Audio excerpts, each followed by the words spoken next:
Muy buenas tardes. Vamos a dar inicio a lo que es el repaso número 3 de la Cátedra de Física General. Favor en el chat agregar el nombre para poderles tomar como asistencia. Y pues el día de hoy vamos a continuar con la parte de lo que es la mecánica, pero en el área de dinámica. Voy a presentar la parte teórica inicial y pues espero llegar a iniciar lo que es una resolución de ejercicios, si no eso se va a continuar en la tutoría del sábado. En este caso, esta agenda que vamos a desarrollar el día de hoy es puesto del área de dinámica, pero vamos a finalizar con uno de los temitas del área de cinemática. En la parte de dinámica, pues prácticamente es la rama de la mecánica, donde aquí sí contemplamos quién generó el movimiento de un cuerpo. Aparte de describir las características del movimiento, también tenemos que dar la razón de quién generó el movimiento o qué fue de esas que generan el movimiento, cómo hacen que el cuerpo se comporte. ¿Quién genera el movimiento? Pues normalmente es una fuerza. Una fuerza es una magnitud de tipo vectorial y como es un vector tiene ciertas características que vamos a ir conociendo más adelante de lo que es el tema. Y pues vamos a finalizar en la parte de dinámica con el estudio de las leyes del movimiento o las famosas leyes de Newton. Lo primero pues es comenzar con el concepto, aquí me permitan, me voy a volver a iniciar acá. La tutoría de repaso, pues vamos a agregar siempre uno de los temas del área de cinemática y la dinámica, ¿verdad? Que lo había mencionado. En el diagramita observamos las dos ramas de la mecánica, que es la cinemática y la dinámica. En las clases pasadas estuvimos viendo lo que es cinemática, analizamos el MRU, el MRV y el tiro parabólico. Pero nos quedó pendiente hacer el análisis de lo que es el MCU y el MCV. Dentro de los movimientos en una sola dimensión, analizamos el MRU y el MRV, pero también están los otros dos conceptos de caída libre, tiro vertical, descendente o ascendente. Y en el análisis de los movimientos de una partícula en dos dimensiones, tenemos el tiro parabólico y el movimiento circular, con las características cuando es uniforme y cuando es uniformemente variado.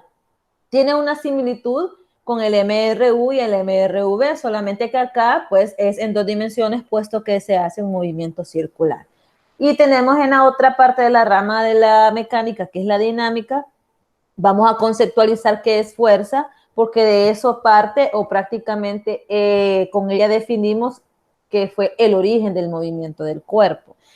Las leyes del movimiento pues son aquellas que expresan ciertos fenómenos o ciertas características del cuerpo cuando hay efecto de las fuerzas.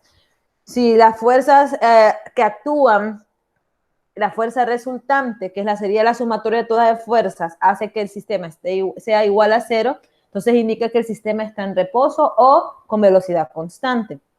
Después, si la fuerza neta produce una aceleración, entonces ahí ya estamos hablando de la famosa segunda ley de Newton. Y tenemos la otra parte que habla de que si tú aplicas una fuerza sobre un sistema, este también puede reaccionar, y esta es la famosa ley de acción y reacción, o la tercera ley de Newton. Y por último pues está otro concepto que se llama momento, pero que este no lo vamos a considerar por el momento en esta agenda.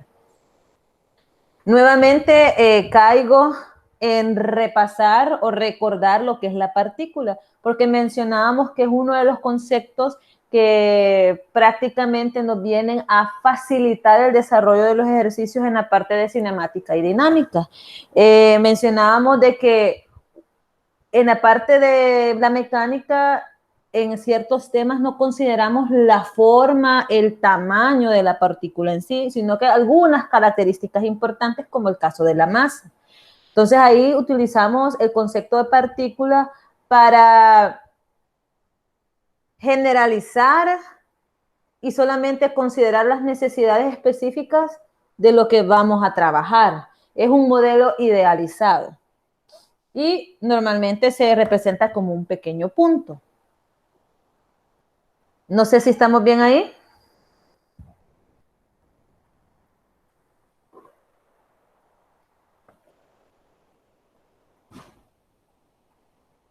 Hola.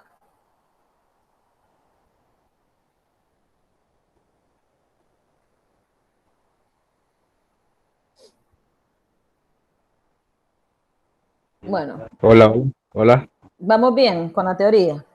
Vamos bien, Lin. Vale. Entonces vamos a hacer ahorita solamente la parte teórica y después voy a pasar a explicar algunos fundamentos y ejercicios. Como les mencionaba, quedó pendiente la descripción de un movimiento, que es el movimiento circular de 2 dimensiones. Tenemos el movimiento circular uniforme o MCU y el uniforme circular uniformemente variado, que es el MCV. Analicemos el circular uniforme. En este caso, el movimiento es tipo circular. En este caso, la velocidad es variable, pero la rapidez es constante. Ahí vamos describiendo las características. La aceleración es variable, mientras que su magnitud es constante. Aquí tenemos el pequeño diagrama donde describimos una partícula observada a partir del origen.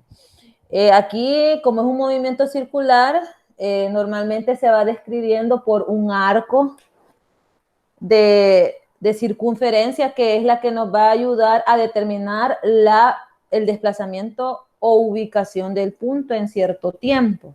Menciona que la velocidad es variable, puesto que si la vamos analizando en distintos puntos, vaya, si lo analizamos en este punto, la velocidad, como es un vector, se describe con una flechita y observemos que está a un ángulo teta.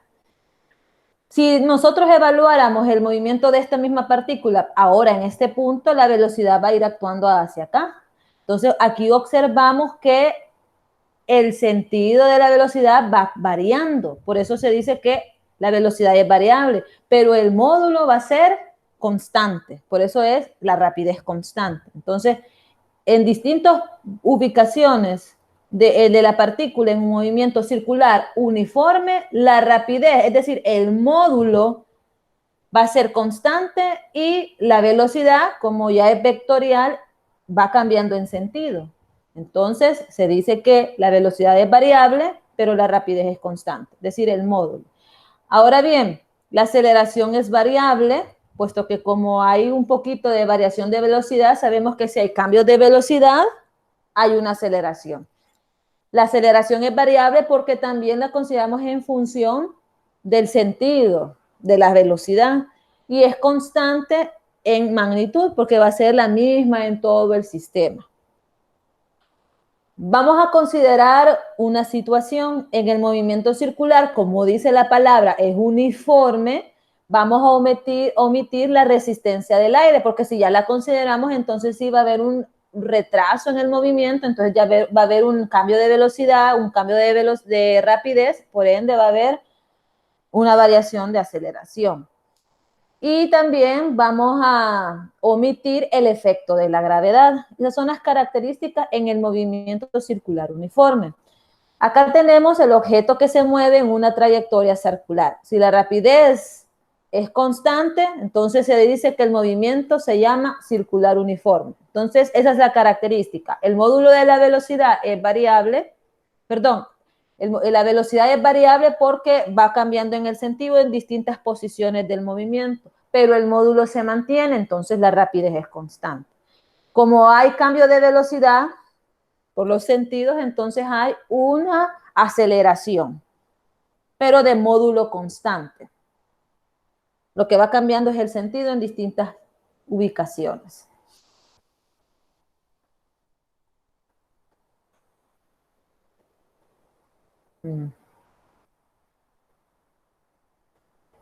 Vaya. Vamos a continuar. Y vamos a analizar otra parte teórica. Dice que la partícula está en movimiento circular uniforme si se mueve a lo largo de la trayectoria circular a una rapidez constante uniforme.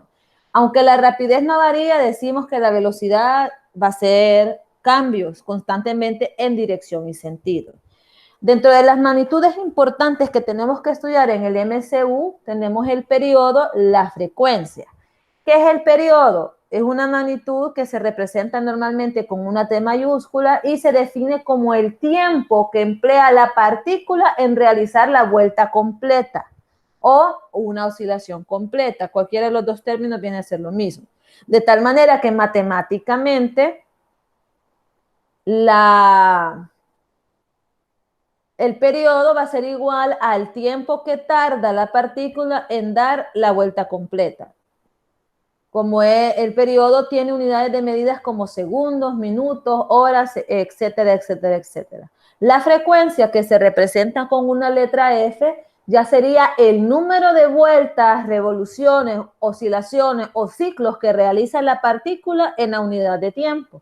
Entonces, la forma matemática de determinarla es F es igual al número de oscilaciones sobre tiempo. Las unidades se miden en 1 sobre segundos, ciclos sobre segundos, revoluciones por minutos o revoluciones por segundos.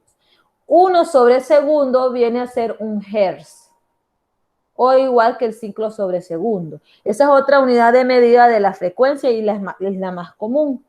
También podemos observar de esta manera que el periodo es el inverso de la frecuencia y de manera viceversa. Entonces aquí tenemos la ecuación de si yo conozco el periodo de la partícula, puedo conocer la frecuencia con ecuación de 1 sobre t.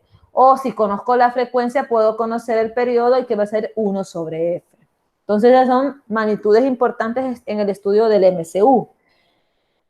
De ahí tenemos esto es importante. El movimiento circular será uniforme cuando la partícula recorre arcos iguales en intervalos de tiempos iguales.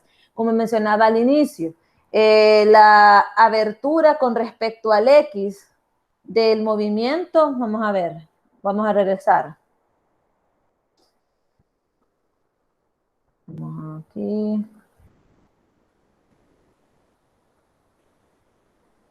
Vaya. Acá. Esto que observamos aquí es el arco. Entonces está mencionando que será un movimiento circular uniforme siempre y cuando la partícula se desplace arcos iguales en tiempos iguales. A eso se refiere. Entonces aquí habría otro arco de la partícula. Tendría que ir siendo igual, ¿verdad? En todos los periodos. En todos los tiempos. El periodo sería el tiempo que tarda la partícula de hacer la vuelta completa, desde estar aquí y regresar al mismo punto. Entonces, eso sería, ¿verdad? A lo que manifiesta esta parte. Movimiento circular es uniforme cuando la partícula recorre arcos iguales en intervalos de tiempos iguales. Entonces aparecen unas magnitudes lineales para la descripción del MCU. El arco descrito de la partícula, que se denomina con la letra S, y en este caso, este es un segmento de circunferencia. Como es una longitud de la circunferencia, se mide en metros, centímetros, milímetros. Ahora bien, si la partícula ha dado la vuelta completa, el arco sería 2πr, donde r viene a ser el radio del círculo. Si no, pues va a estar definida por el r. La velocidad lineal o tangencial, que se representa con una letra v, viene a ser una velocidad que es tangente a la circunferencia, como se observaba en el diagrama. Pero esta sabemos que no es constante, porque va variando en dirección y sentido. El valor de la velocidad tangencial, llamada rapidez, se mantiene constante y la calculamos con la ecuación que dice v es igual a el arco de la partícula entre el tiempo. Para vueltas completas, la velocidad tangencial la podemos calcular como 2πr sobre el periodo, o también la podemos calcular como 2πrf. Ya la velocidad tangencial pues se va a describir con la unidad de medida en metros sobre segundo, centímetros sobre segundo, kilómetros por hora, etcétera, etcétera, etcétera. Y como hay cambio de velocidad, porque esta se va cambiando en dirección y sentido, aparece un tipo de aceleración. La aceleración que aparece en el MCU es la aceleración centrípeta, que se representa como una A sub c. Esta se origina por los cambios en dirección y sentido de la velocidad tangencial y normalmente está dirigida hacia el centro del giro. A causa de esto se denomina como aceleración centrípeta, que busca hacia el centro. Y el valor de la aceleración centrípeta lo podemos calcular con la ecuación que dice la velocidad al cuadrado sobre r. Aquí tengamos el cuidado, ¿verdad? Velocidad al cuadrado sobre r. Como es una velocidad, sus unidades vienen a ser metros sobre segundo cuadrado. Creo que eso todos lo hemos sentido, la aceleración centrípeta la hemos sentido hasta en los juegos mecánicos. Cuando nosotros estamos dando vuelta, uno que gira en un eje, creo que era uno de los juegos más arcaicos que hay en los parquecitos. Si tú vas manteniendo una misma velocidad, pero como va cambiando en sentidos, tú sientes que ese movimiento te jala, así de manera, te ala hacia el centro. Y esto es debido a la aceleración centrípeta, porque es aquella que se originó de los cambios de dirección y sentido de la velocidad. Ahí tenemos los diagramitas de cómo se observa la aceleración centrípeta en distintos puntos donde se ubica la partícula dentro de la parte circular. Acá tenemos el origen, no sé si te puedes ubicar acá, no sé si se ve el cursor que lo estoy moviendo. Sí, se ve perfectamente. Se ve, vale. Entonces acá tenemos, si te ubicas acá, ¿verdad? Tenemos acá la partícula, este sería el arco de la circunferencia. Aquí tenemos un módulo llamado velocidad, una variable llamada velocidad. Menciona la parte teórica del MCU que la rapidez, es decir, el módulo se mantiene constante, pero la velocidad, si lo analizamos en distintos puntos, como en este caso, tú observas que va variando la dirección y el sentido. Pero en la teoría, la rapidez, que sería el módulo, se mantiene constante. Lo que varía es la velocidad porque va cambiando en dirección y sentido al evaluar el movimiento de la partícula en distintos puntos de la circunferencia. Ahora bien, como hay un cambio de velocidades, aparece otra magnitud física que se llama aceleración centrípeta, que va descrita ubicando hacia el centro. Y pues se calcula como la velocidad tangencial al cuadrado sobre r. El r viene a ser el radio de la circunferencia. Entonces, aquí tenemos el diagrama un poquito más grande, ¿verdad? Aquí vas observando, aquí en este punto está la partícula con cierta velocidad tangencial, con un módulo de rapidez y con una aceleración centrípeta. Ya en este otro punto, la partícula ya lleva otro tipo de velocidad tangencial porque ya está en distinta dirección y sentido, pero el módulo viene a ser el mismo. La aceleración centrípeta entonces viene a tener el mismo valor en la parte del módulo, pero va a ir variando por el sentido y dirección. Pero la característica es que siempre busca hacia el centro de la circunferencia. ¿Estamos bien ahí? Sí, estamos bien. Vaya. Eso entonces nos va describiendo un poco lo que es el MCU. Ahora bien, también hay que considerar otra cuestión en el movimiento circular uniforme. Este será uniforme también cuando la partícula describa ángulos iguales en intervalos de tiempos iguales. Entonces ahí aparecen unas magnitudes angulares. En aquellas estaban las magnitudes lineales y ahora vamos a evaluar las magnitudes angulares.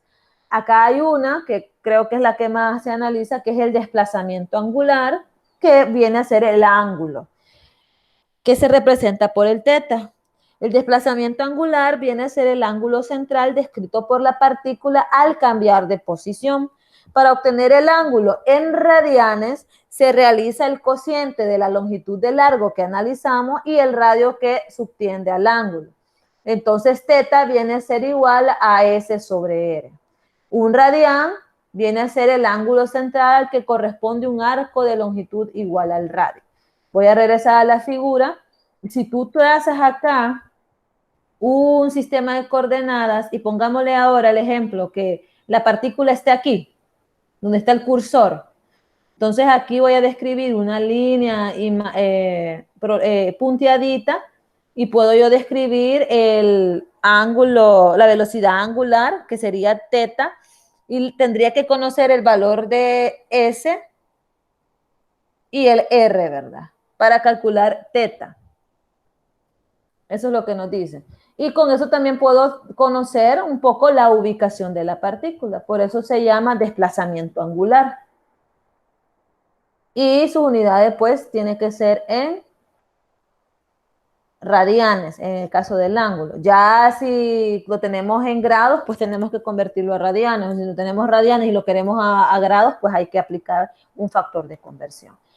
Después tenemos otra magnitud angular, que es la velocidad angular, que en este caso se representa con el omega, y en este caso, pues la velocidad permanece constante. Y el módulo se calcula con ecuación que dice omega es igual a teta sobre t. Cuando es para vueltas completas, el omega va a ser igual a 2pi, que sería todo el arco de la circunferencia entre el periodo, cuando es para una vuelta completa. Y también en función de la frecuencia, pues la velocidad angular se calcula como 2pi sobre f. Si tú quieres calcular en una cierta posición, entonces tendrías que saber en qué punto de tiempo está la partícula y puedes calcular la velocidad angular en cierto punto. La velocidad angular se mide en radianes sobre segundos. Entonces aquí tenemos el ejemplo, aquí le han puesto phi, pero puede ser teta, ¿verdad? Entonces el omega viene a ser la velocidad angular a la que se encuentra la partícula.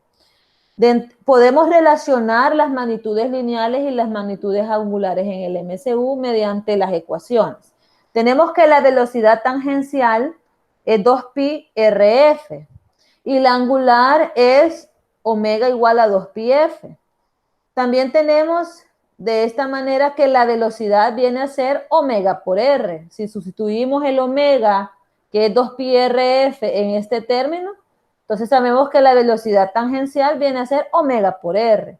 También conocemos que la aceleración centrípeta es velocidad al cuadrado sobre R. Pero como la velocidad tangencial también la podemos determinar en función de velocidad angular, pues viene a ser la aceleración centrípeta igual a omega cuadrado por R. Entonces ahí lo que hacen es como una sustitución de valores, ¿verdad? Y podemos hacer esas relaciones. Esas son como las ecuaciones más prácticas para analizar el MCU. Después tenemos el MCV, que sería el movimiento circular uniformemente variado. Y como ahora es variado, significa que aquí la aceleración angular alfa es constante. Aparece otra aceleración que se llama la tangencial. La centrípeta siempre actúa hacia adentro. Entonces, por la sumatoria de esas dos aparece una aceleración angular llamada A. Acá tenemos el diagramita, ¿verdad? Recordemos que la aceleración centrípeta actúa siempre hacia el centro y debido a los cambios de velocidad aparece una aceleración tangencial. La sumatoria de estas dos aceleraciones se llama aceleración angular. Y menciona que esta es constante, ¿verdad? Y se calcula como omega menos omega sub 0 sobre t menos t sub 0, que viene a ser, recordemos que es omega, la velocidad angular en cierto punto del movimiento menos la inicial entre un cambio de tiempo. Ahí podemos calcular la aceleración angular. Y pues ahí está como un resumen de todas las fórmulas del movimiento circular uniformemente variado. Para las partes angulares, para calcular la velocidad angular en un cierto punto, como omega f sub f, pues vamos a calcularlo como omega sub 0 más o menos la alfa por t, que sería la aceleración, ¿verdad? La aceleración angular. Este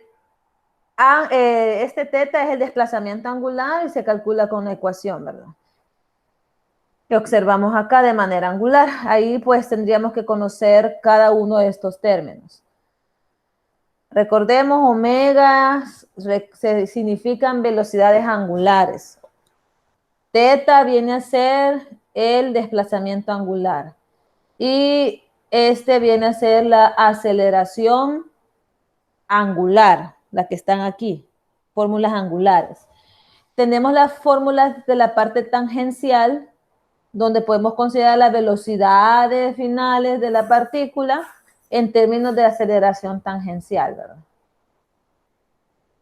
Y unas fórmulas auxiliares donde analizan el radio de la circunferencia con respecto a un ángulo teta y el L que viene a ser, pues, prácticamente todo el largo, el perímetro de la circunferencia. Acá tenemos las ecuaciones que habíamos analizado en estas tres más que todo en el MCU, ¿verdad?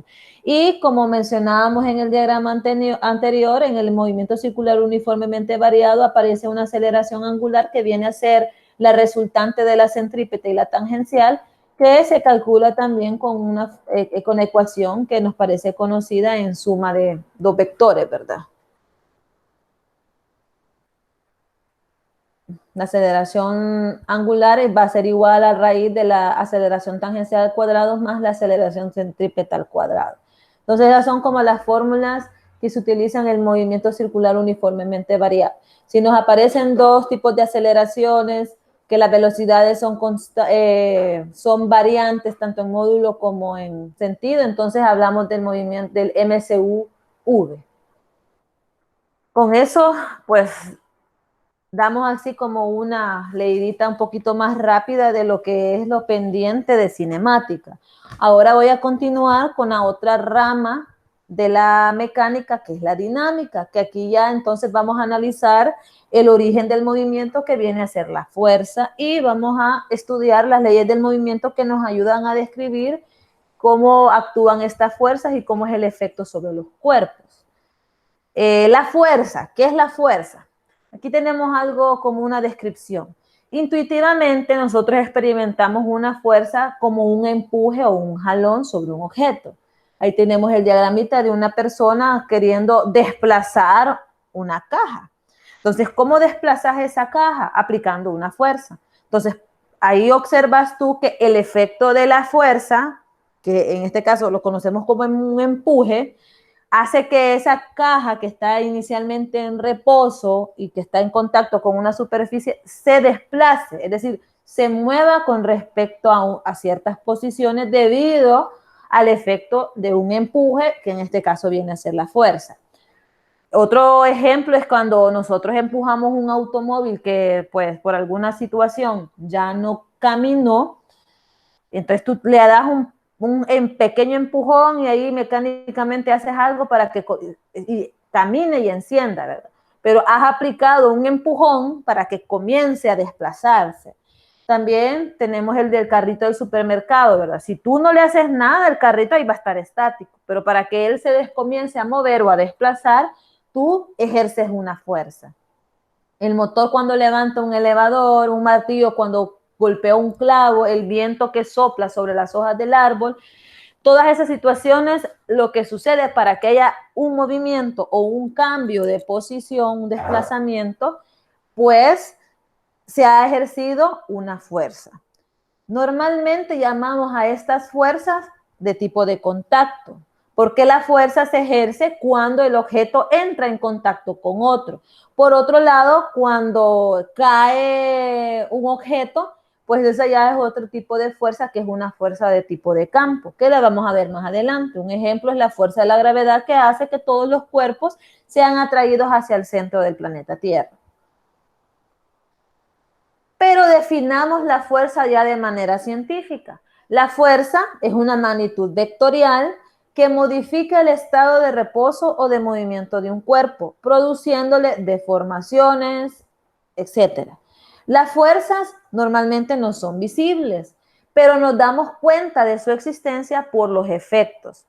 La atracción de la Tierra sobre los cuerpos, la atracción que ejerce un imán sobre un clavo, ustedes no ven la fuerza, pero sí vemos el efecto de las fuerzas sobre el cuerpo. Si tú pones un metal cerca de un imán, tú vas a ver que este metal se siente atraído por el imán, y eso es debido a una fuerza de campo que se llama fuerza magnética o electromagnética, ¿verdad? ¿Estamos bien ahí con el concepto de fuerza? Sí, sí, estamos bien. Vaya. Y como nos dice que la fuerza es una magnitud vectorial, recordemos que es un vector, entonces tiene las características siguientes. Tiene un módulo, una unidad de medida, una dirección, un sentido, y en este caso la fuerza, una particularidad que tiene es que tiene un punto de aplicación. Ahí están. El módulo intensidad, en el caso de la fuerza, pues es la fuerza aplicada, que hemos medido en Newton, en Dinas, etcétera, etcétera, etcétera. La más clásica son esas dos, y normalmente se simbolizan el Newton como una N y las Dinas como Dinas, tal cual. La dirección, pues la fuerza siempre se tiene que dibujar con respecto a una línea de acción, y ahí observamos cómo se desplaza la fuerza respecto a un ángulo. Entonces, ese ángulo ya nos da la dirección respecto a la cual la fuerza está actuando. Generalmente está descrita respecto al eje o coordenada X, y la dirección se mide en grados sexagesimales. El sentido, como es un vector, la fuerza, normalmente la podemos representar como una flecha. Entonces el sentido ya es hacia dónde apunta la fuerza o hacia dónde se dirige un cuerpo al aplicarle una fuerza. Ahí podemos observar el sentido de la fuerza. Y el punto de aplicación, pues, es aquella parte de la fuerza que actúa directamente sobre el cuerpo. Vamos a ver, para explicar eso voy a abrir esta etapa otra vez y vamos a recordar. Como es un vector, puedo describirlo como una flecha. Menciona ahí que la fuerza normalmente se describe en un plano XY. Tenemos acá la fuerza, se describe como una flechita. Y en este caso, pues la dirección está dada por el ángulo θ respecto a una coordenada, normalmente respecto a X. El sentido, pues, está dado por la punta de la flecha. Y vamos a ver, el módulo está dado por el largo de la flecha, que normalmente viene a ser la cantidad. Y las unidades, pues, son los newton. Entonces, acá tenemos el sentido, el módulo, la unidad de medida, la dirección con respecto a esta coordenada, y nos faltaría describir el punto de aplicación. El punto de aplicación nos ayuda a decir si el tipo de fuerza es de tensión o compresión. Si el punto de aplicación se encuentra en el origen o en la cola de la vector fuerza, entonces en este caso decimos que es una fuerza de tipo tensional. Y ya si el punto de aplicación se encuentra en la punta, pues ya es un tipo de fuerza de compresión. Ahí ya podemos clasificar las fuerzas en función del punto de aplicación. Puede ser tensión o compresión. ¿Estamos bien ahí? Sí, estamos bien. Vale. Entonces ahí estamos bien con las características, ¿verdad? Ahora bien, ahí tenemos unos pequeños dibujitos. El ejemplo de cuando una persona tira un objeto, ahí observamos la fuerza. O cuando empujamos, ¿verdad? ¿Hacia dónde está actuando la fuerza? Aquí sería de empuje o compresión, y aquí esta, como está en el origen, entonces aquí es de tensión. La fuerza la va ejerciendo la persona y se va transmitiendo en la cuerda. Aquí en este otro caso, pues la persona está empujando estas manecillas, entonces el punto de aplicación de la fuerza está en la cola y pues de compresión, y aquí le conocemos como empuje. En el caso de las locomotoras, pues una fuerza para arrastrar los vagones de su tren, la que se ejerce y se crea a partir del motor, y el chorro de agua ejerce una fuerza sobre las paletas de la turbina y actúa en este sentido, ¿verdad? Aquí lo está dibujando. Y pues aquí ya aparece otra situación, ¿verdad? La conservación de la energía, aquí es una energía de tipo de caída, potencial gravitatoria, y aquí ya se convierte en cinética, ¿verdad? Pero eso ya es otro cuento.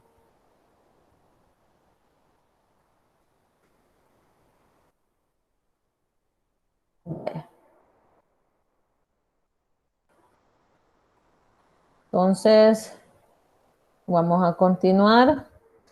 Y la medición de la fuerza, normalmente podemos medir en forma cuantitativa el módulo o la intensidad de una fuerza. Normalmente se hace utilizando un aparato conocido como dinamómetro o báscula de resorte. Y pues con esta lo que se hace pues es medir el peso de un objeto. Es su función mucho más práctica, ¿verdad? Y pues acá tenemos, bueno, no nos pusimos ahí las imágenes del dinamómetro, pues posiblemente en alguna ocasión que tengamos les voy a mostrar la imagen del dinamómetro. Creo que en la primera clase les di una muestra de eso. Ahora bien, como estamos viendo lo de fuerza, para poder ingresar a las leyes de Newton, conozcamos algunos tipos de fuerza. La fuerza neta o fuerza resultante, pues es un concepto que vamos a utilizar mucho en las leyes de Newton. La fuerza neta o fuerza resultante ya viene a ser la suma vectorial de todas las fuerzas que actúan sobre un cuerpo, porque normalmente sobre un cuerpo actúan no solo una, sino que varias fuerzas. Entonces ahí aplicamos lo que es el principio de superposición de la fuerza. Ahí se considera las coordenadas, perdón, las componentes que tiene una fuerza. Si esta fuerza solo actúa en Y, pues solo tiene coordenada, componente en Y. Pero si la fuerza actúa en un plano XY, como en el caso de esta imagen que observamos acá, entonces aquí la fuerza tiene componentes en X y Y. Y entonces si hay otra fuerza y actúa también con X y Y, pues hay que hacer una sumatoria de fuerza en cada una de las componentes para hacer la superposición de fuerza y obtener la fuerza neta o resultante. Eso lo vamos a analizar más adelante. Entonces, según este principio, el efecto total que un sistema de fuerzas produce sobre un cuerpo puede considerarse equivalente como al que produciría una sola fuerza, que sería igual a la suma vectorial de todas las fuerzas individuales. Y eso lo vamos a ir conociendo y entendiendo a medida que vayamos realizando ejercicios. Vale. Acá tenemos un ejemplo de eso. Acá tenemos, vamos a ver, 4 fuerzas actuando sobre este cuerpo que en este caso viene a ser como un eje de amarre, ¿verdad? Entonces acá, si yo quiero determinar cuál es la fuerza neta que actúa sobre el punto A, tendría que analizar en base a la sumatoria de fuerzas igual 0. Si el sistema está en equilibrio, tendríamos que aplicar esa consideración y comienzo a hacer lo que es la sumatoria de fuerzas en X y sumatoria de fuerzas en Y. Tengo que hacer el uso de qué es lo que es un diagrama de cuerpo libre, que eso más adelante lo vamos a ver, y haríamos esa sumatoria, que se aplica lo que vimos en vectores. ¿Te recuerdas aquello de que te enseñé de los cuadrantes y que si habían varias fuerzas había que sumarlas, aplicar la parte de Pitágoras en función de las componentes? Entonces aquí tenemos que volverlo a aplicar. Ya lo vamos a analizar.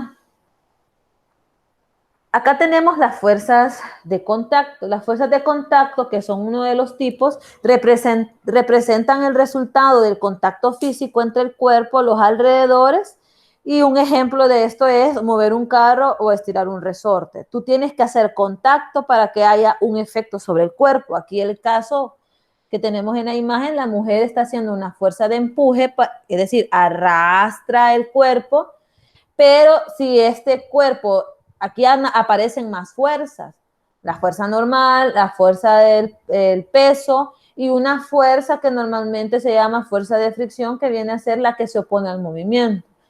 Entonces, todas estas son fuerzas de contacto porque hay un contacto físico entre el cuerpo y los alrededores.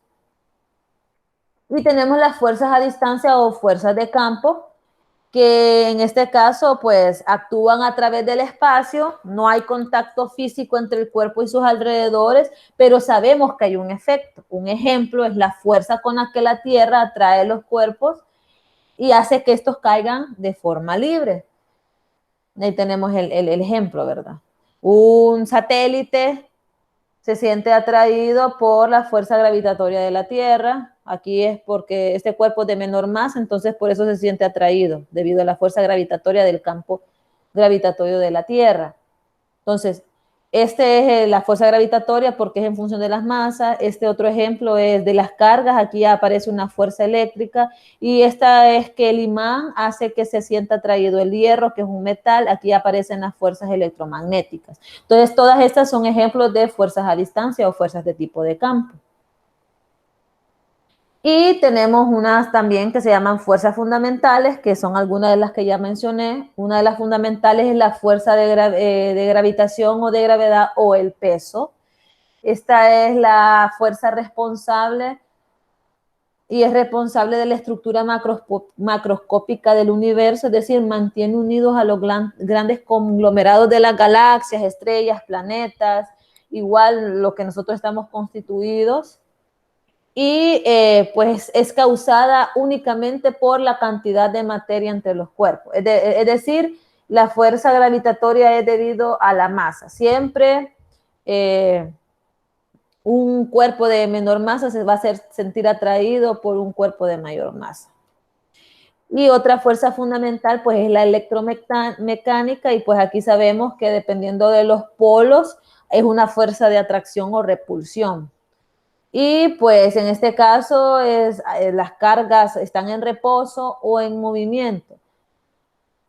Si tú acercas un imán, pues ahí vas a crear un movimiento y pues sabemos que ahí hay un efecto, entonces es una fuerza actuando y este tipo de fuerza se llama electromagnética.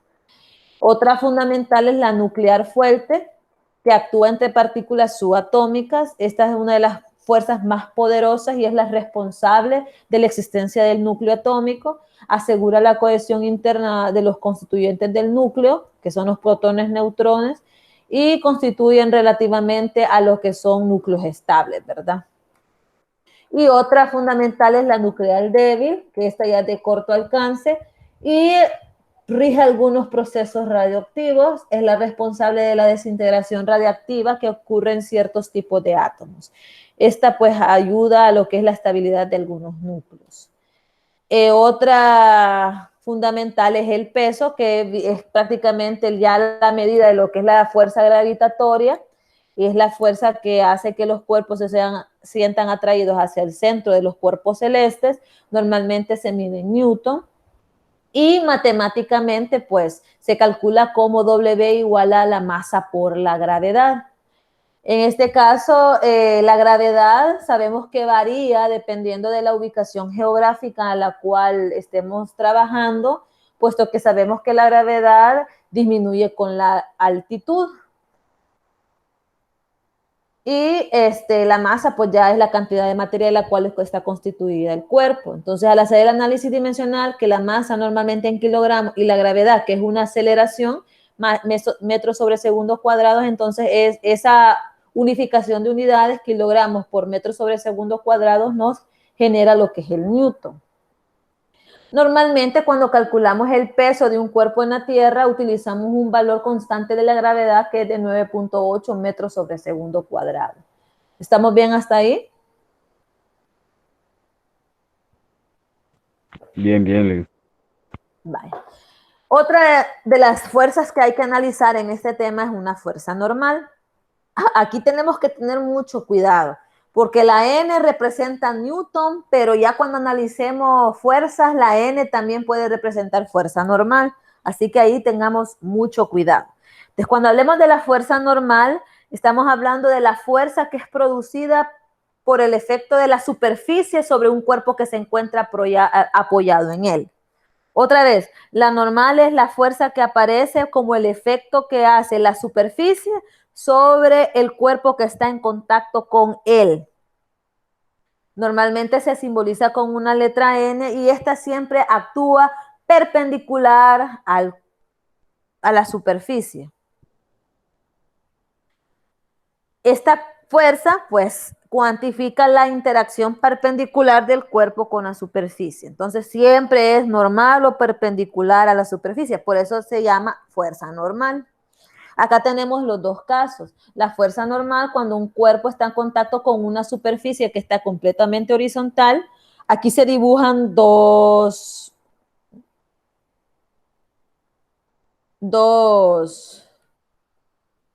vectores. Aquí yo puedo ubicar como este puntito como la partícula. En vez de considerar el bloque como el bloque, mejor lo considero como partícula porque mencionamos que eso es más sencillo para nosotros y aquí estamos analizando dos fuerzas. La normal que va a actuar perpendicular al cuerpo, aquí tengo que trazar lo que es un eje coordenado XY. Entonces la normal siempre actúa perpendicular a la superficie y esta otra que está actuando acá se llama peso.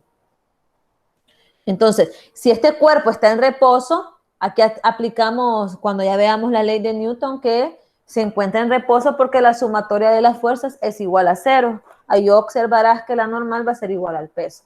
En este otro caso, pues acá tenemos ya a un cuerpo que está en una superficie, pero que está inclinada, hay un ángulo teta. Entonces, acá siempre la normal, si aquí yo lo considero como una superficie, yo aquí vengo y trazo mi pequeño eje coordenado y acá va la normal siempre perpendicular a la superficie, que es este caso ahora, y este viene a ser siempre el peso del cuerpo. Ahora bien, el peso ahora va a tener componentes en X y en Y. W.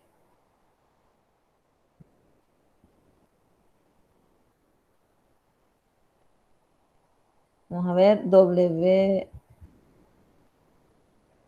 Vamos a ver, aquí la voy a dibujar. Acá está WX y toda esta hasta acá viene a ser WY. Entonces, en este caso, este teta viene a pasar a ser el teta de W. Aquí ya se nos complica un poquito la parte del análisis. Entonces, si el sistema aquí va a comenzarse a deslizar, entonces va a aparecer lo que es una aceleración y se dibuja, ¿verdad? Y se desplaza hacia abajo debido a este ángulo teta y entonces aquí aplicamos una ley de Newton para analizar el sistema. Entonces, pero aquí ya me estoy metiendo en la consideración de un diagrama de cuerpo libre, pero quiero que entendas lo que es la fuerza normal. La fuerza normal es aquella que es la interacción de la superficie con el cuerpo y es siempre normal, perpendicular a la superficie. ¿Estamos bien ahí? Sí, estamos bien. Bye. Uy, estoy acá. Después tenemos las fuerzas de tensión y las de compresión, que esa ya más o menos le expliqué, ¿verdad? Las fuerzas de tensión son aquellas que al ser aplicadas sobre el cuerpo lo deforman produciéndole lo que es un aumento de longitud. Normalmente las fuerzas de tensión tienen su punto de aplicación en la cola del vector. Normalmente las fuerzas de tensión las analizamos en cuerdas, cables, y se simbolizan con una letra T, mientras que las fuerzas de compresión vienen a ser aquellas fuerzas donde estas fuerzas, al ser aplicadas sobre el cuerpo, lo deforman produciéndole una disminución de la longitud, lo comprimen. Normalmente esta fuerza, pues, el punto de aplicación está en la punta de la flecha. Y más que todo esas también son, más que todo es cuando se analizan en la cuestión de cuerpos que vas empujando o cuerpos que estás comprimiendo en sí, ¿verdad? Esas son dos tipos de fuerzas de tensión que se clasifican dependiendo del punto de aplicación. Después tenemos las fuerzas de roce o fricción, que en este caso, cuando tú tienes un cuerpo en una superficie y le aplicas una fuerza para desplazarlo, la superficie, si es viscosa, lisa, áspera, va a crear lo que es una resistencia al movimiento. Entonces, esa es la fuerza de fricción, una fuerza que se opone al movimiento y va a depender del estado de la superficie. Si la superficie es completamente lisa, prácticamente no va a haber fuerza de fricción, el movimiento va a ser bien sencillo, pero entre más fea esté la superficie, entonces así va a ser la oposición que muestre y así va a ser el módulo de la fuerza de roce. Entonces la fuerza de resistencia a la naturaleza del movimiento de un cuerpo se le llama fuerza de roce o fricción y esta es en base a la calidad de la superficie.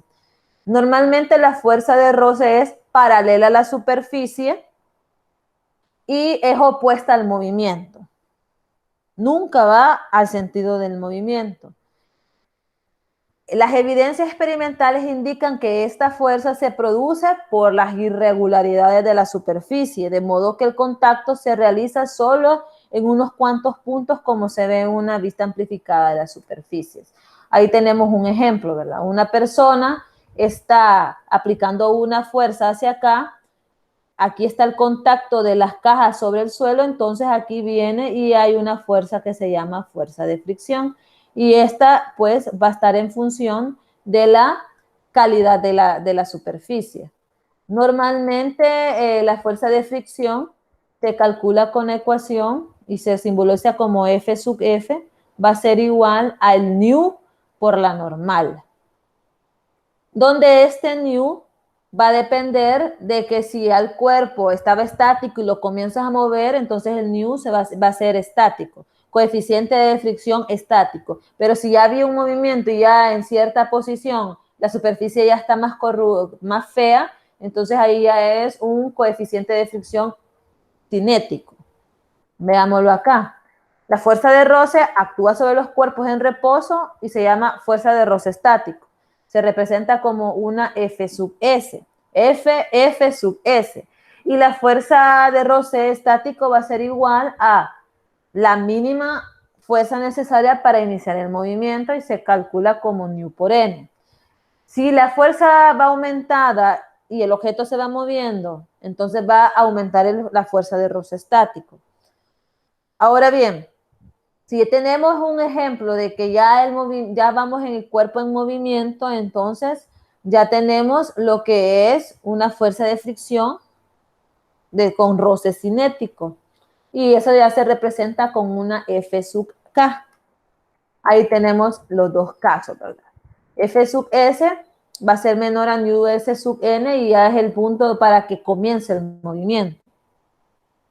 Ya la fuerza de roce cinético es opuesta al movimiento y es aproximada independientemente de la velocidad con que se mueven las superficies. Para estas velocidades pequeñas, si la velocidad va aumentando, entonces comenzamos a sentir el efecto de la fricción y la constante de proporcionalidad, que es el coeficiente de roce cinético, pues va también aumentando y siempre se calcula con la misma ecuación, solamente que van cambiando en función de los nu. Mira, aquí lo observamos. Siempre es la misma ecuación, solamente que cambia el nombre del coeficiente. Ahí tenemos algunos valores de coeficientes de roce dependiendo del material de la superficie y de la situación, ¿verdad? Acá tenemos los coeficientes de rozamiento estáticos, si es madera, si es acero, vidrio, etc.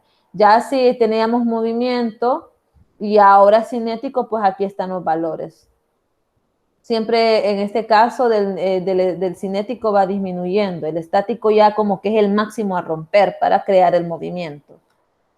Después tenemos otro tipo de fuerza que es importante, que es el peso aparente, pero a este ya se analiza más en la parte de fluidos o de donde la atracción gravitatoria es un poquito más leve. Y en este caso el peso aparente pues ya viene a ser en función del efecto de la gravedad. O en el caso del peso aparente, cuando lo hablamos de un fluido, pues es el peso que aparenta por la diferencia entre el peso real del cuerpo y el empuje que realiza el fluido en el cual se sumerge un cuerpo. La fuerza G, pues ya es un concepto que se utiliza mucho en la parte de la ingeniería y de la medicina, ya es como una aplicación de las fuerzas, porque estas nos ayudan a comprender si el efecto de las velocidades súbitas, que lo expresamos en términos de múltiplos de gravedad, pueden llegar a ser peligrosas para algunos órganos del cuerpo y que estos pueden dejar de funcionar. Los efectos de la aceleración, pues, pueden crear bastantes situaciones. Acá tenemos un ejemplo, ¿verdad? Tenemos el análisis de la dirección cabeza a pies o pies a cabeza y el efecto de la aceleración sobre estas cuestiones. Si es dirección cabeza a pies, tenemos lo siguiente.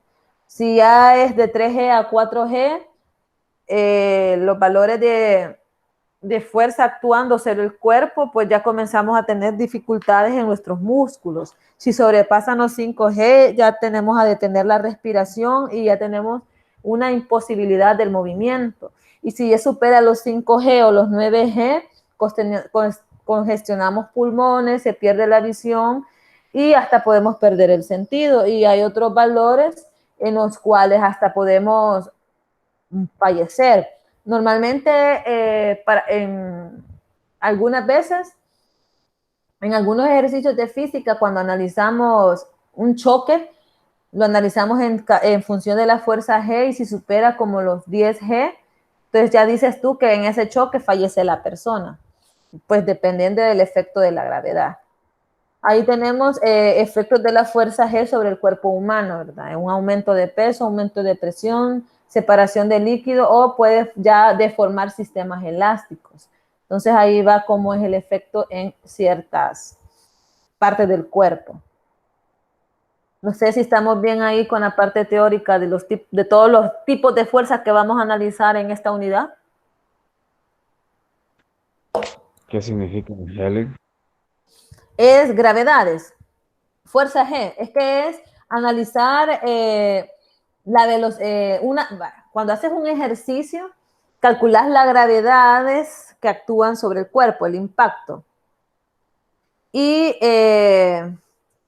tú conviertes ese valor a fuerza G utilizando la constante de 9.8.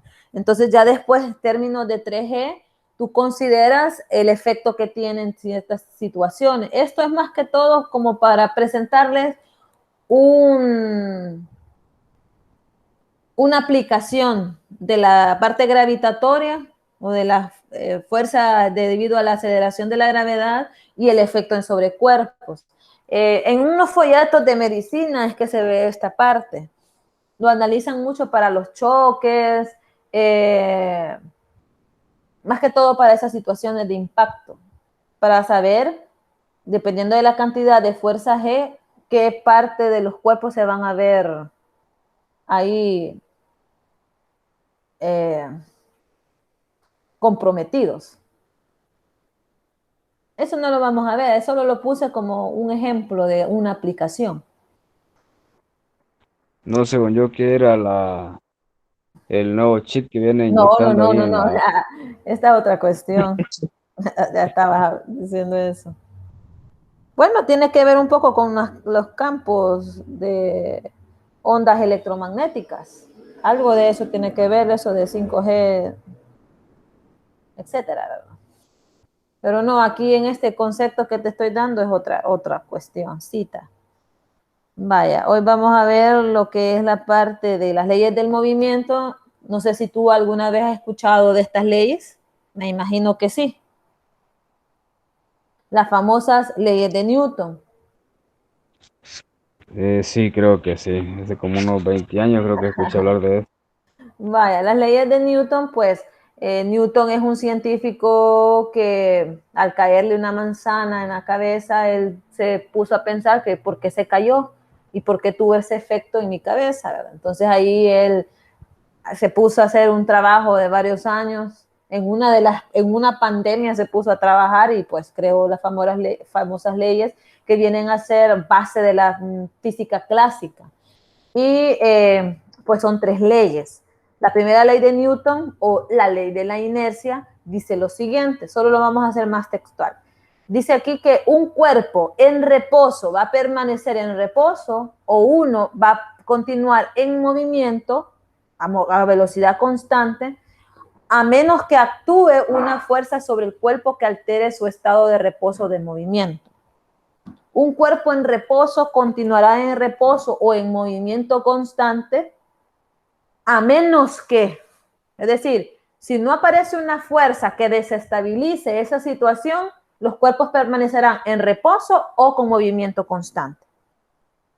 Entonces aquí aparece una condición que dice sumatoria de fuerzas es igual a 0.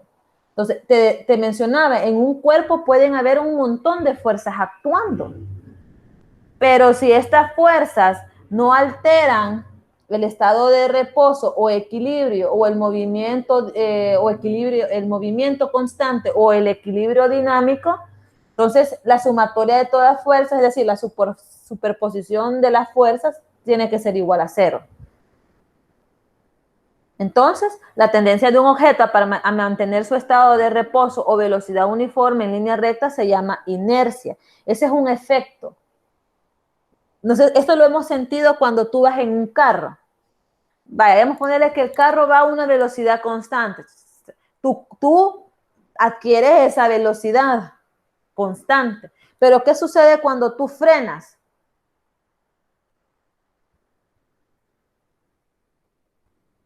Tiendes a continuar el movimiento que llevaba. Eso se llama inercia. Ese es un efecto que también se analiza en la primera ley de Newton. Cuando ibas en movimiento y de repente se detiene, el cuerpo siempre, como recordar que el cuerpo es un gran sistema que tiene está constituido de otros más sistemas. Entonces, todos ellos adquirieron la velocidad que tú llevabas durante el movimiento. Entonces, al detenerte repentinamente, el sistema no puede rápidamente adaptarse a eso, sino que él normalmente lleva el movimiento que llevaba. Entonces, eso es lo que se conoce como inercia. Ese es uno de los conceptos que aparecen de la primera ley de Newton, por eso también se llama la ley de la inercia.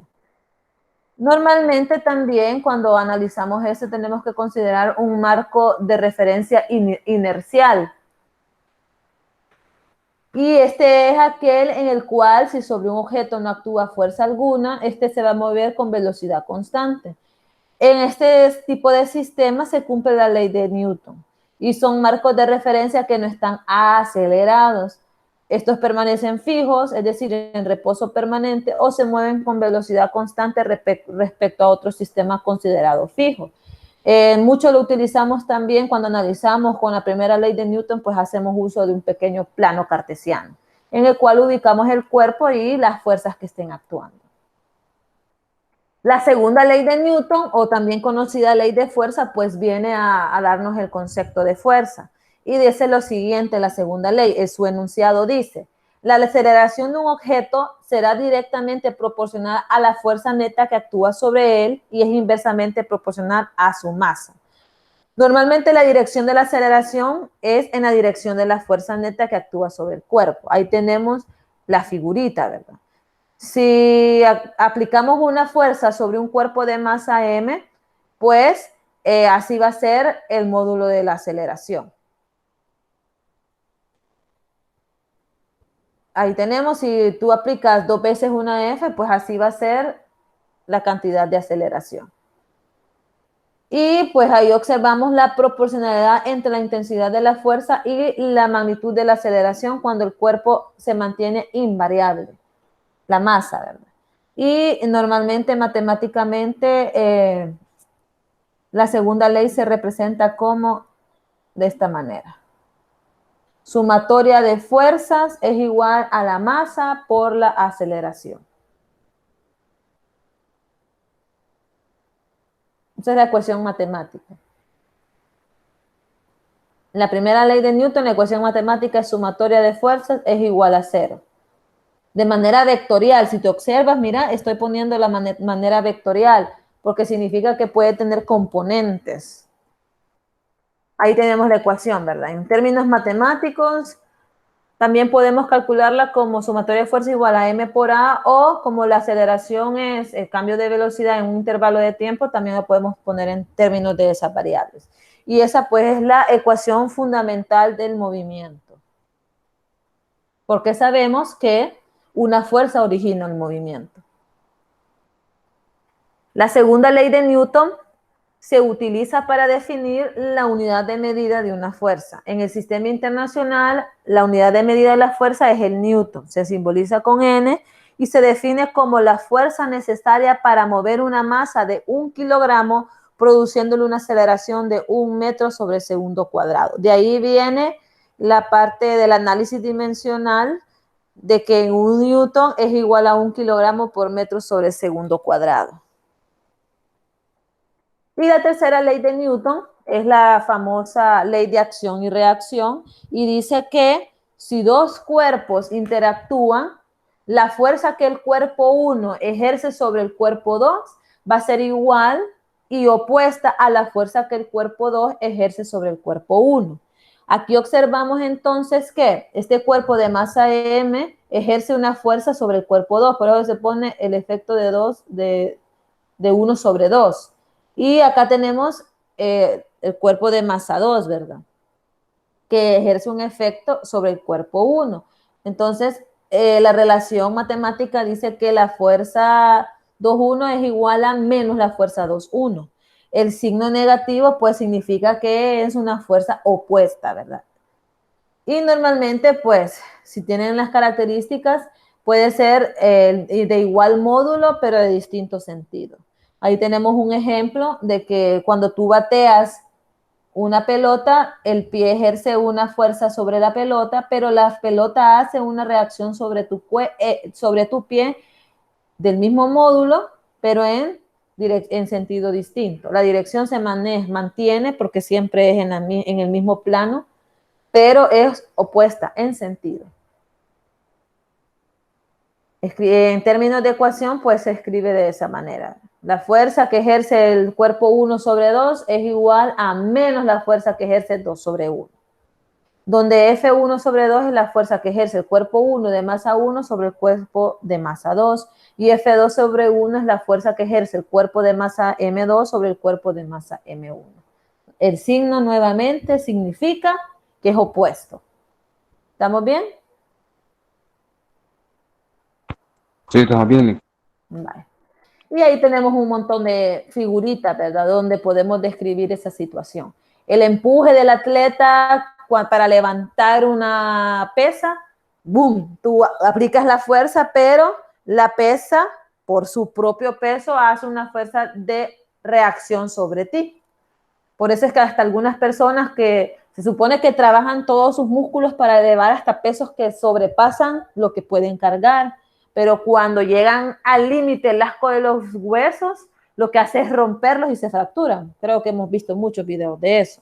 Tenemos el otro ejemplo de la acción de cuando el hombre tira de un resorte, que es en este casito, y la reacción que entonces hace el resorte, que hace que también tire del hombre. Acá tenemos un ejemplo y quizás lo puedes hacer, creo que todos lo hemos hecho en algún momento, que estás enojado y le pegas a la pared. Cuando tú le pegas a la pared con tu puño, ¿qué has sentido? Dolor. ¿Por qué razón? Porque la pared está ejerciendo una reacción sobre tu cuerpo. ¿Estamos bien? La pared ejerce reacción. Sí. Aquí digamos, lo podemos poner con este ejemplo. Tenemos la mano y tú golpeas cierta superficie. ¡Pum! Tú vas a sentir como un golpecito en la mano. Ese golpecito es el efecto de la reacción que ejerció el cuerpo al cual tú le aplicaste una fuerza. Y esa se llama fuerza de reacción. De aquí sale. Anda. Ajá, Ahí por ya eso me es quedó que... claro. ¿Cómo? Ahí me quedó más claro porque quien golpea, ve a la pared sería yo, Ajá, no sería entonces la pared a mí. tú eres la fuerza 1 sobre 2. y la reacción que hace el cuerpo por haber entrado en contacto contigo y por haber ejercido esa fuerza, ella va a reaccionar hacia ti. En el caso, la reacción es dado a la fuerza normal de la pared. Porque recuerda que si tú entras en contacto con una superficie, la superficie aparece una fuerza de contacto llamada normal. Y esa viene a ser la fuerza de reacción, pero en sentido opuesto, por eso lo sientes tú como un golpe.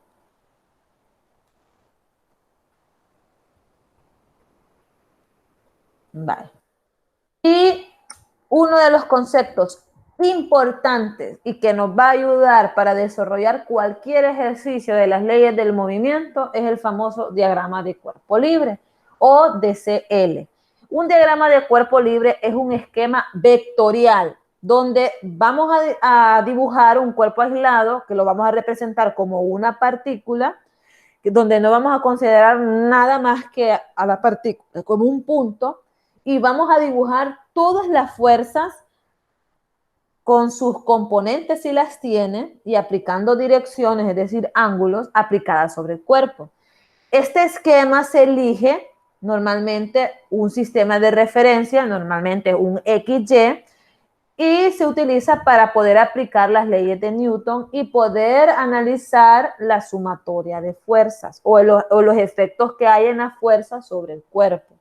Y así vamos a saber qué ecuación utilizar dependiendo de si nos dicen que si el sistema está en reposo o si está con velocidad constante o se acelera, así vas a tú saber cuál de las leyes de Newton vas a utilizar. Acá tenemos un montón de ejemplos de diagramas. Acá tenemos una masa suspendida de 2 cuerdas. Tenemos acá este bloque. Tú sabes que el bloque tiene materia, ¿verdad? Tiene una masa, M. Entonces, si tiene masa, aparece un peso, que normalmente el peso es la fuerza gravitatoria que se representa con una letra W. Entonces, siempre, si el cuerpo siempre va a tener peso, entonces el peso siempre actúa hacia abajo. Entonces, yo no voy a comenzar a dibujar otra vez todo este término, no, aplico lo que es un diagrama de cuerpo libre, como el que se observa en esta parte. Entonces, el cubo yo lo ubico como una partícula, un puntito, y trazo a partir de ese punto un sistema coordenado X y Y, como el que se muestra acá.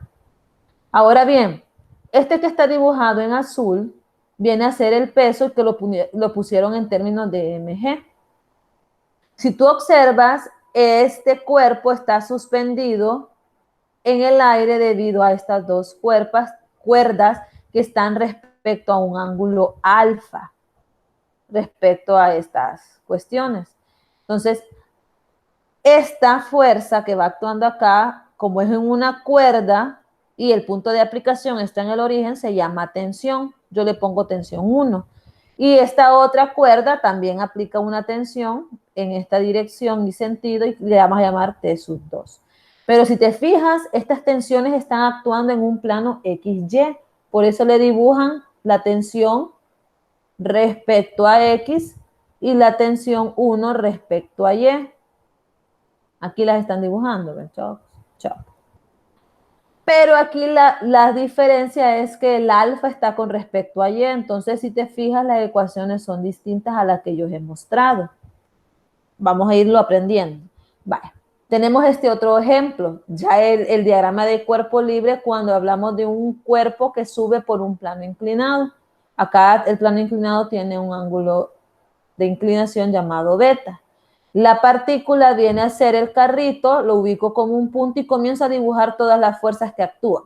¿Qué fuerzas actúan? El peso hacia abajo, la fuerza normal, porque como el cuerpo está en contacto con una superficie, que esta siempre se dibuja perpendicular al plano que trazo, el plano lo describo a partir de la inclinación. Este ángulo de acá se llama beta, que se transfiere, si tú analizas la parte triangular, ahí se transfiere. Aparece una fuerza F hacia arriba por el movimiento del carro. Aquí está la normal, la fuerza F. Y solamente, ¿verdad? Aquí no están considerando fuerza de fricción porque están diciendo posiblemente que el automóvil, la superficie no hace una resistencia, pero pudiéramos hasta considerarla, tendría que ir opuesta por acá, la pudiéramos poner aparte, fuerza de fricción. Y como esta actúa distinto al eje coordenado, pues le dibujan las componentes en X y Y de W. Si te fijas, acá está MG, que es W, le ponen la componente en X y la componente en Y, y aquí la componente en X. Acá tenemos otro diagrama de cuerpo libre que lo han dividido en dos. ¿Por qué? Porque esta es una masa suspendida y también tenemos una masa apoyada. Entonces acá tenemos que describirlo de diferente manera, pero acá, porque hay una polea, hay una transmisión de fuerza. Una fuerza que actúa hacia acá y esta fuerza acá. Pero cuando la analizamos con respecto al cubo, va a actuar hacia acá. Ya lo vamos a ver acá. Entonces, si nosotros tomamos en cuenta ahorita solamente el cubo, dibujamos al cubito como una partícula porque está en contacto con la superficie, dibujamos la normal, por tener masa aparece el peso y está siendo jalada por esta cuerda, aparece una tensión en esta dirección. Ahí están las tres fuerzas para este cuerpo de masa 1. Después si analizamos el cilindro, aquí lo ponemos como partícula, y en este caso del cilindro solo aparecen dos fuerzas. El peso en función de su masa y la tensión, que es esta, que viene a ser la misma tensión que se analiza en esta dirección en la masa 1. Entonces aquí se aplica también hasta el concepto de transmisión de fuerzas sobre una cuerda. En el caso de una polea, lo mismo, son dos cuerpos, entonces hay que hacer dos diagramas de cuerpo libre. Acá tenemos el de esta piedrita, el peso actuando hacia abajo en términos de su masa y la tensión 1. Y acá tenemos la masa, el peso de la masa 2 actuando hacia abajo en este caso y la tensión 2. Entonces, este tipo, el caso de las poleas, pues solamente son sistemas que actúan en una coordenada, en la Y. Entonces aquí solo se hace sumatoria de fuerzas en Y igual a, ya vamos a ver si es igual a 0 o igual a masa por aceleración, dependerá del caso. ¿Estamos bien ahí como el uso de los diagramas de cuerpo libre? ¿Lo entiendes?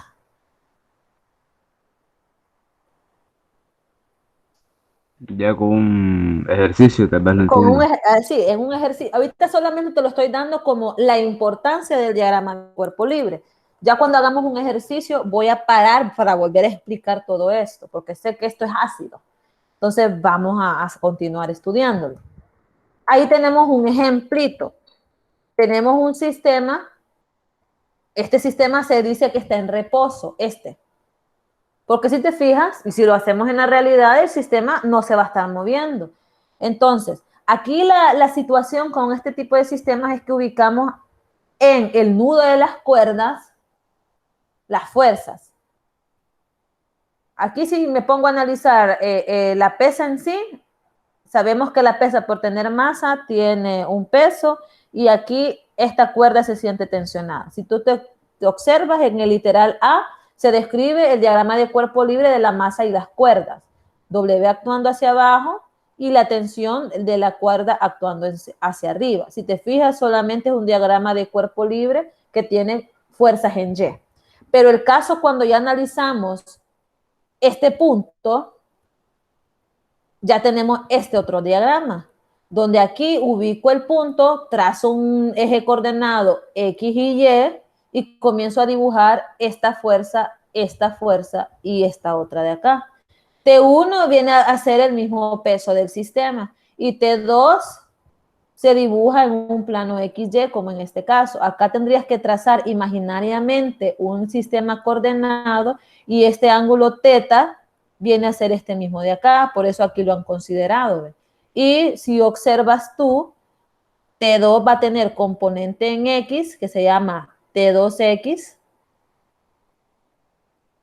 positiva, y aquí va a estar T2Y.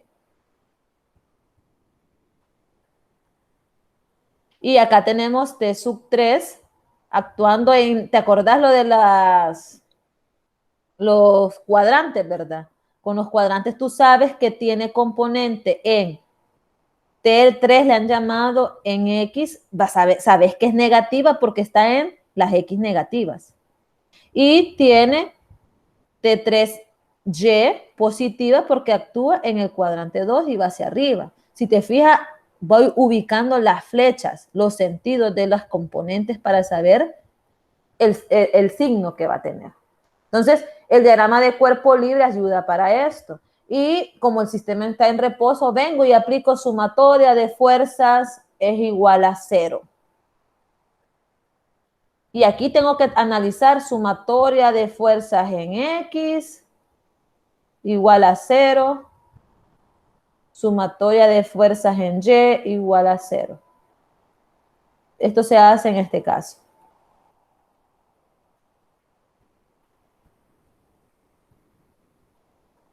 Este grupo de ecuaciones se utiliza en la primera ley. Y normalmente se utiliza en este tipo de sistemas, mira, en este tipo de sistemas. Sería bueno que como que las escribieras para que las vayas manteniendo. Y esa es cero porque no se mueve el objeto. Exacto, el sistema se dice que está en equilibrio estático. Por eso se dice que está igual a 0. La sumatoria de todas las fuerzas que actúan ahí, al hacer la sumatoria de manera vectorial, tú te vas a dar cuenta que es igual a 0 y es igual a 0 porque el sistema está en reposo o en equilibrio estático en este caso. O si está con velocidad constante, está en equilibrio dinámico.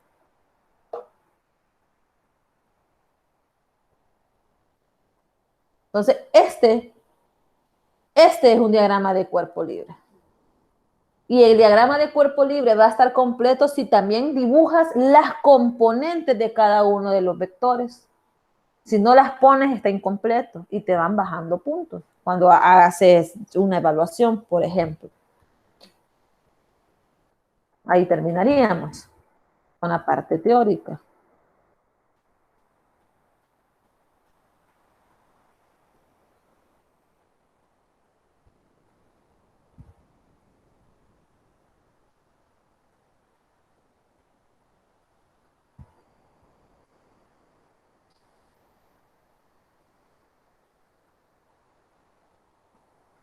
¿Estamos bien? Sí, sí, estamos bien. Vale.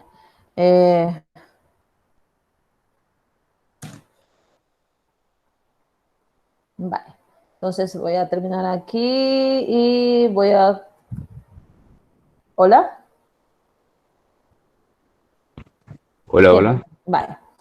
Vamos a hacer las preguntas, por lo menos me va a quedar chance de, quiero ver aquí, de irlas respondiendo. Vamos a ver si has entendido un poquito. Vamos a tratar de que me ayudes. Mira, voy a decirte algo muy importante. Yo voy a considerar mucho la asistencia a los repasos y aparte las tutorías. Yo sé que la gran mayoría asiste a las tutorías porque ni modo, es exigible. Pero yo voy a considerar mucho el hecho que tú estés siempre en los repasos. Oye, entonces, igual a los Muy bien. compañeros se los voy a transferir porque me imagino que, porque no me dicen no puedo, si puedo, si me presentan alguna información injustificada de por qué no se conectan, pues de alguna manera los considero, pero si no me dicen que yo no puedo ayudarles, en cambio yo veo que tú tienes un poquito más de estar pendiente. Yo entiendo que, pues sí, toda la situación está un poquito más incómoda y ni modo, ¿verdad? Pero veo ese entusiasmo en ti o en la aplicación que tú estás teniendo. Vaya, vamos a ir respondiendo estas. Ahorita voy a atender las del capítulo 4 y pues en la tutoría voy a continuar. Por eso, pues tú tienes una gran ventaja en ese aspecto porque tú vas recibiendo las clases. Igual siempre te pediría de favor que estés leyendo la información que comparten en la plataforma. Igual estas diapositivas también las he compartido. ¿Mm? Estoy pendiente siempre. Vale, perfecto. Entonces continuemos y creo que con estas preguntas y tal vez un ejercicio me voy a quedar. Vaya, la pregunta 4 dice, si la aceleración de un objeto es igual a cero, ¿significa que no actúan fuerzas sobre el objeto? ¿Sí o no? Y explique. ¿Tú qué crees que pueda suceder en este caso?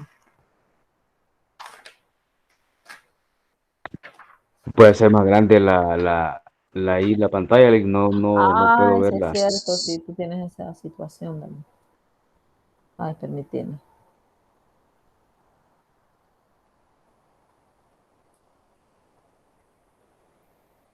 Ah,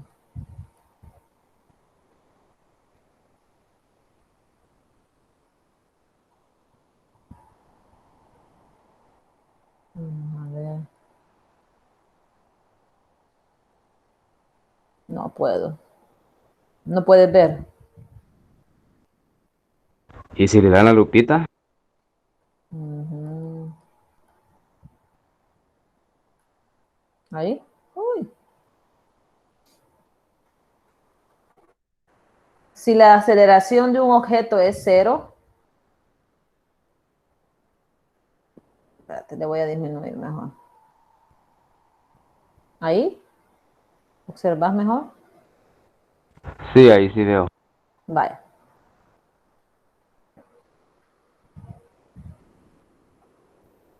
Ahí lo voy a dejar. Ahí puedes ver. Sí, sí, la veo.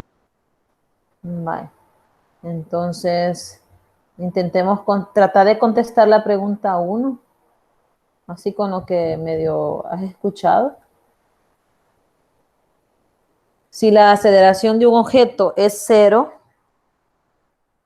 significa que no actúan fuerzas sobre el objeto.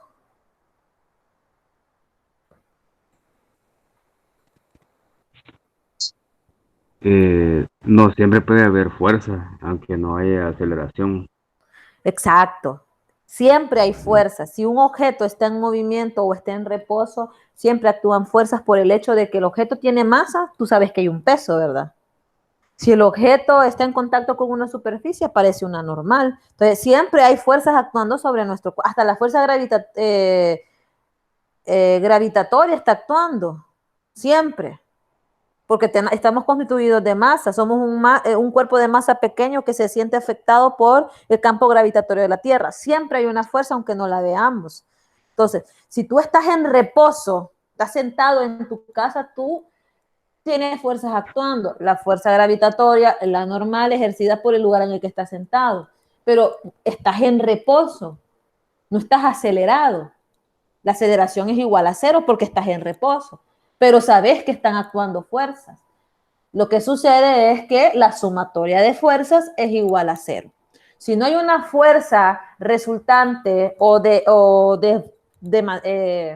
deformante que hace que te vuelvas con una aceleración, entonces sabemos de que el sistema estará en reposo o con velocidad constante, porque la superposición de fuerzas o la sumatoria de fuerzas es igual a cero. Entonces, no es que no actúen fuerzas, sino que se hacen que la sumatoria de ellas o la superposición de ellas es igual a cero y estoy en reposo o con velocidad constante. ¿Estamos bien ahí? Sí, sí, porque, bueno, yo he cargado así, jalando leña o materiales. A veces Uh-huh. cuando no aguantaba, con la carga yo me paraba y no caminaba, pero sí tenía peso De siempre. fuerza. Ajá, y de alguna manera te sentías descansado, porque ahí entonces ahí se analiza lo del trabajo, pero ahí te das observando de que aunque estás en reposo, pero estás con fuerzas actuando sobre ti. Sí, Entonces, correctamente. ese se responde con la primera ley de Newton. Va, hoy veamos la pregunta número 8. ¿Por qué podría lastimarse el pie si usted patea un escritorio pesado o una pared? ¿A qué te suena esa situación?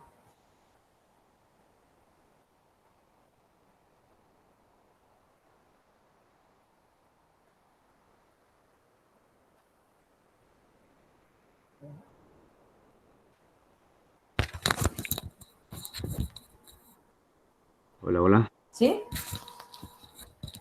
¿Hola? Por la reacción de la pared, por la reacción de la pared, se puede Exacto, sumar. exacto. Tercera ley de Newton.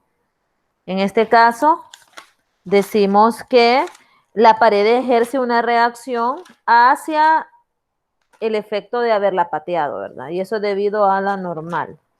¿Estamos bien? Tercera ley de Newton. Ahora bien, dice la siguiente, la número 12. Supongamos que usted está parado sobre una caja de cartón que justo apenas logra sostenerlo. ¿Qué pasaría si a la caja, qué le pasaría a la caja si usted saltara hacia arriba en el aire? ¿Va a colapsar o destruirse? ¿No se vería afectada? ¿Se elevaría un poco? ¿Se movería lateralmente? ¿Qué crees que pase?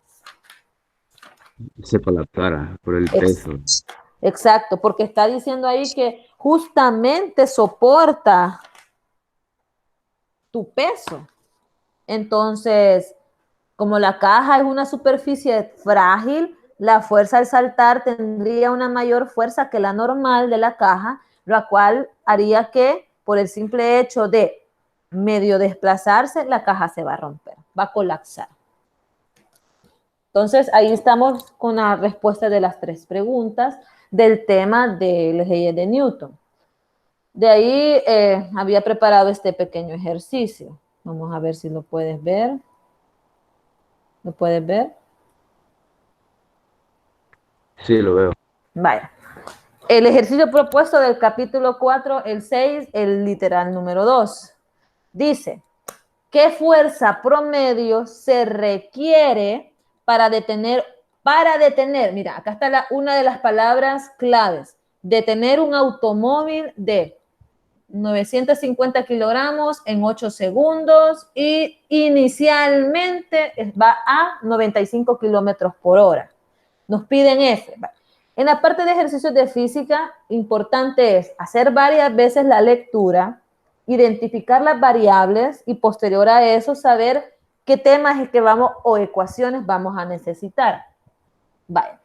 Me piden la fuerza. Sé que la fuerza se representa con una letra F. Me están dando 950 kilogramos. ¿Eso qué es?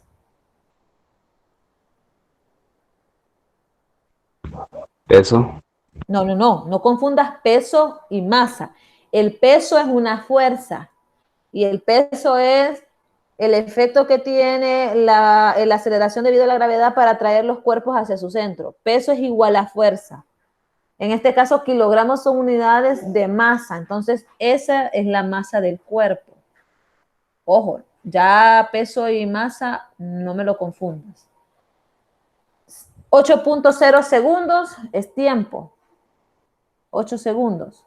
Y me dicen acá, inicialmente, el automóvil va a 95 kilómetros por hora. ¿Eso qué sería?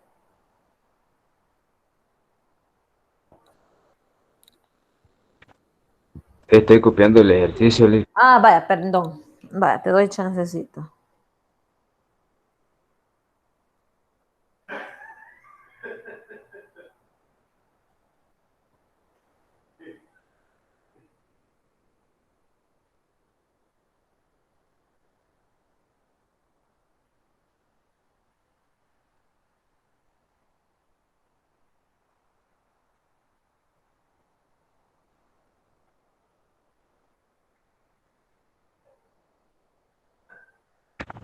Ya terminé. Vaya. Te estaba diciendo de que identifiquemos los datos, ¿verdad? Nos piden la fuerza promedio, F es la incógnita, que se requiere para detener, ahí está una clave, un automóvil de masa, ahí le puse M igual a 950 kilogramos, el automóvil se detiene en 8 segundos, T igual 8 segundos, y nos dicen que este viaja inicialmente a 95 kilómetros por hora. ¿Qué velocidad es esa, la que nos están dando?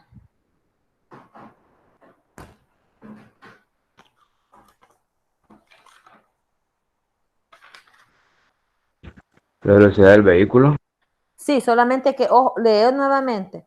¿Qué fuerza promedio se requiere para detener un automóvil de tantos kilogramos en 8 segundos. Si este viaja inicialmente a 95 kilómetros por hora. En este ejercicio están considerando cinemática y después dinámica.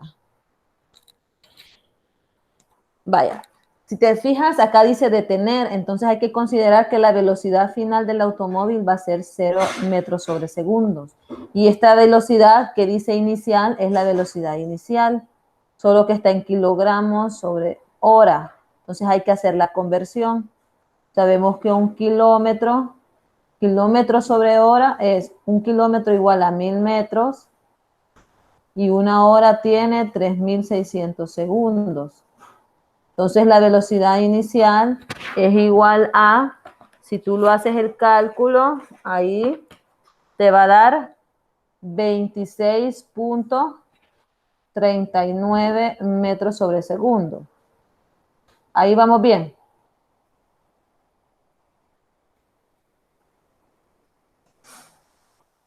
Sí, vamos bien. Vale. La situación acá,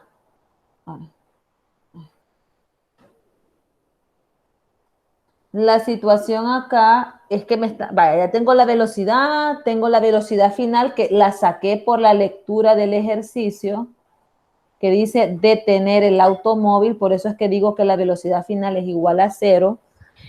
Entonces me piden calcular la fuerza promedio. Si te fijas, hay un cambio de velocidad, ¿verdad? Y si hay un cambio de velocidad en un intervalo de tiempo, ¿qué puedo calcular?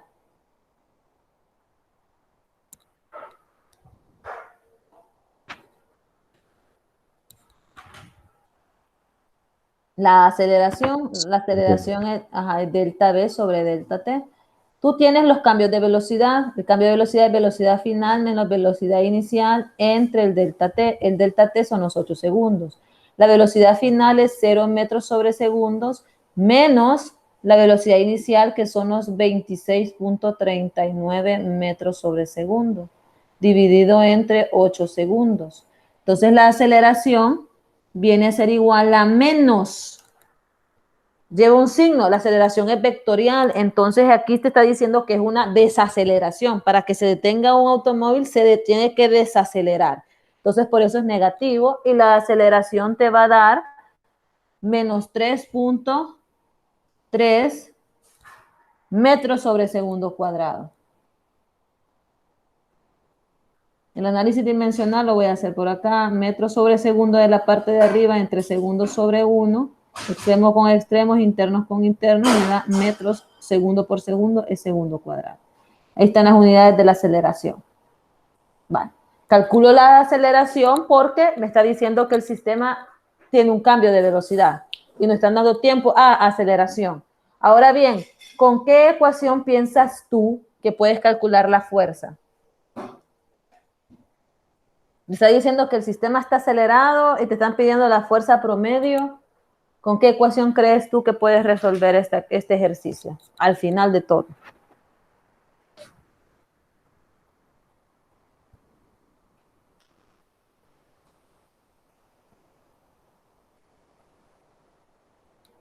No recuerdo. Con la segunda ley que dice fuerza igual a masa por aceleración.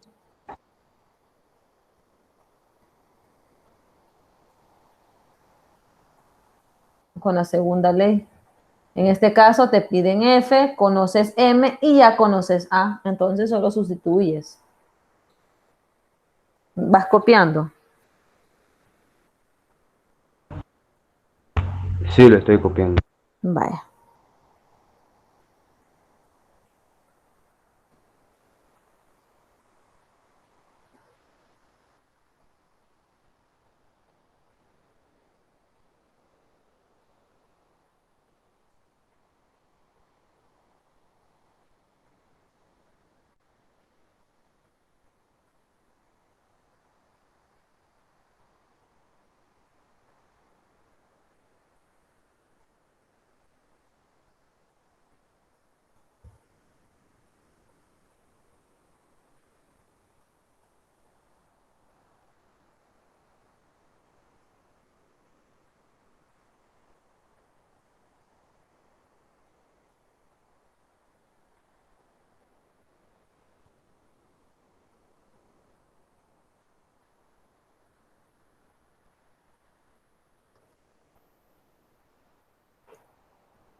Ya lo copié.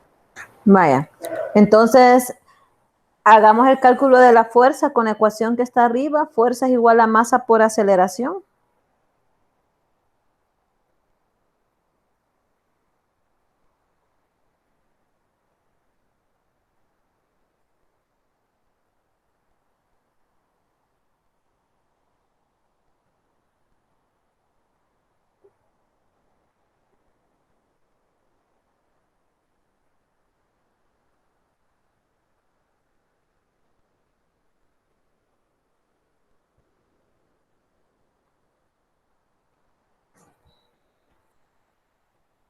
Voy a borrar.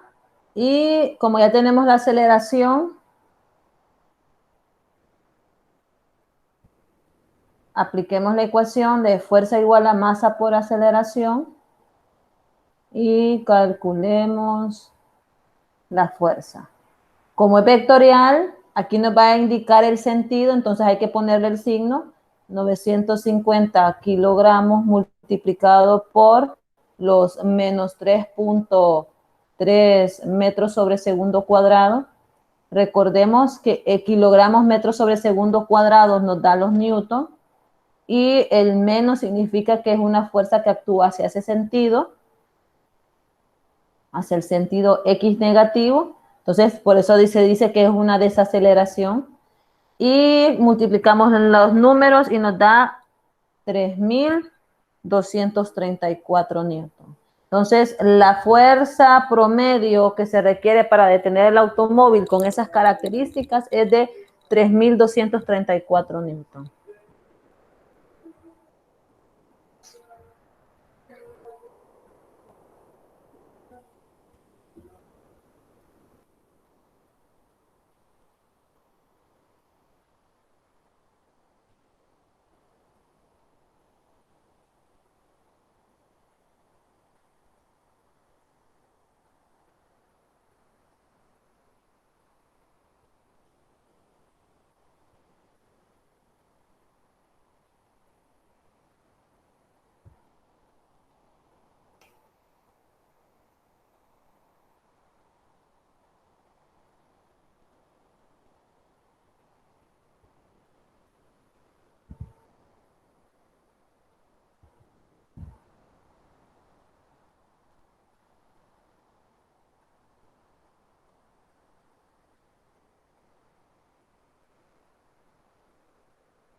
Le dio ese resultado, ¿verdad?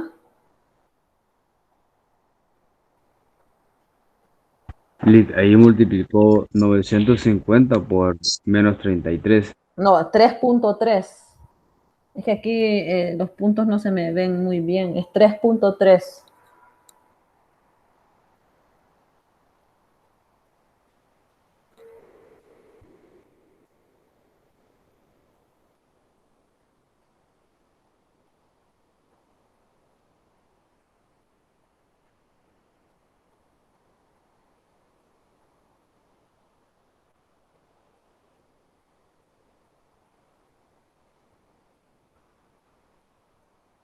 Sería 3135.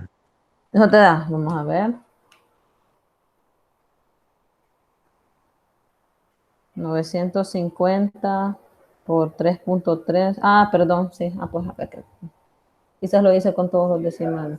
3.135 newtons. Ahí está. Hace el cálculo anterior entonces.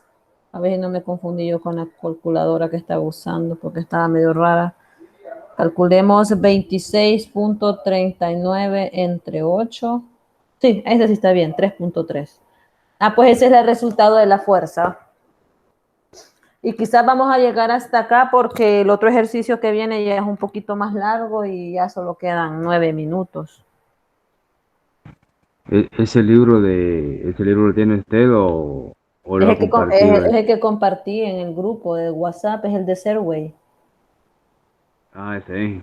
Ese es, sí. Ándale. Ujú. Entonces, el sábado voy a continuar desarrollando ejercicios. Prácticamente de eso voy a dar finalizar todo. Voy a hacer del MCU, voy a terminar de hacer ejercicios de este tipo y voy a detenerme a explicarles otra vez lo de diagrama de cuerpo libre y la parte vectorial, ¿verdad? Los cuadrantes, las componentes rectangulares, para que pues puedan resolver los ejercicios. Porque si no tienen esa base, que supone se tuvo que analizar bien en vectores, pero como creo que solo tú estuviste, ¿verdad? El tema ese, ¿cómo se llama, Ley? ¿Cuál? Ley de Newton. Este tema que estamos viendo ahorita. El de ahorita es leyes de Newton, dinámica, Ah, dinámica. sí, dinámica.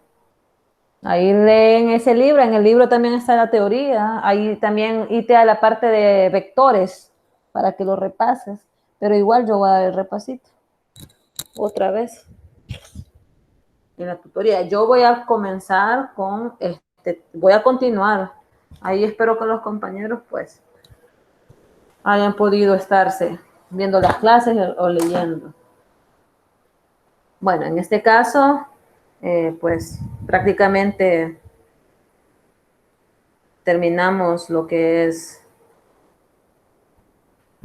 el, el repaso que viene a ser la parte teórica de lo que voy a dar o continuar dando el otro fin de semana, el sábado, perdón. Y otra cuestión, ¿me has escuchado? Sí. Sí, sí.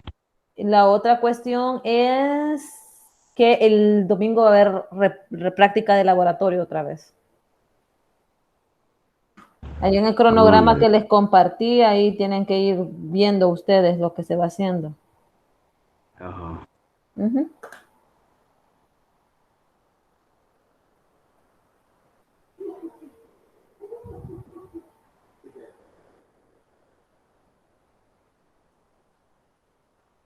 Bueno, entonces eso sería todo, Reinaldo. Gracias por haber estado en la clase y pues ahí nos estamos comunicando.